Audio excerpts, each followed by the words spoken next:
Attention mga SSS members, SSS important announcement para sa lahat, para po sa mga gustong mag-apply at mag-claim ng SSS death benefit.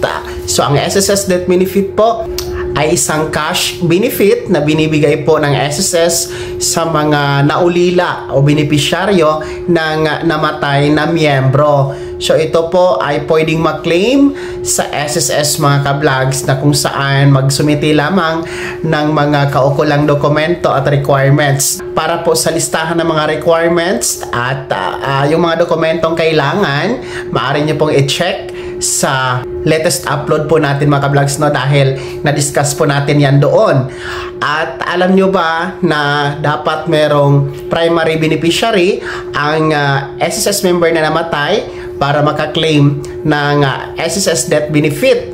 So ang primary beneficiary, gaya po ng legal na asawa, legal na mga anak, no? Yan po sila. And then kung wala naman pong primary beneficiary, maaari po ang mga secondary beneficiary, gaya po ng magulang.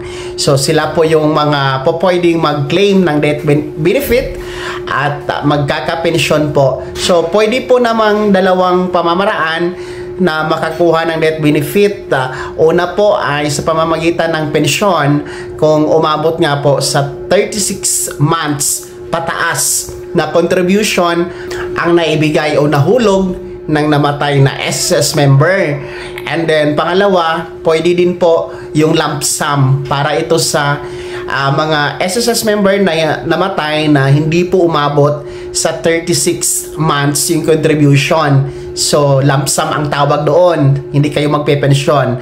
Sa mga magpepensyon naman ng mga benepisyaryo ng death benefit ay maximum po ang 19,000 pesos na monthly pension na matatanggap, at ang pinakamababa po ay 2,000 pesos. So depende po talaga yan sa kung ilang buwan po na contribution ang naihulog po ang namatay na SSS member. So ibig sabihin, kung mas mataas pa sa 36 months ang contribution, aabot po yan ng 19,000 pesos maximum monthly pension mga ka-vlogs. At ang kagandahan dito, kahit isang hulog lang ng namatay na SSS member, mayroon pa rin pong makukuha na SSS death benefit. Kaya para sa mga gusto mag-apply dito, mga namayapang SSS member na mga kapamilya ninyo, apply na po kayo. Maaari kayo magtungo sa SSS branch na malapit sa inyong lugar.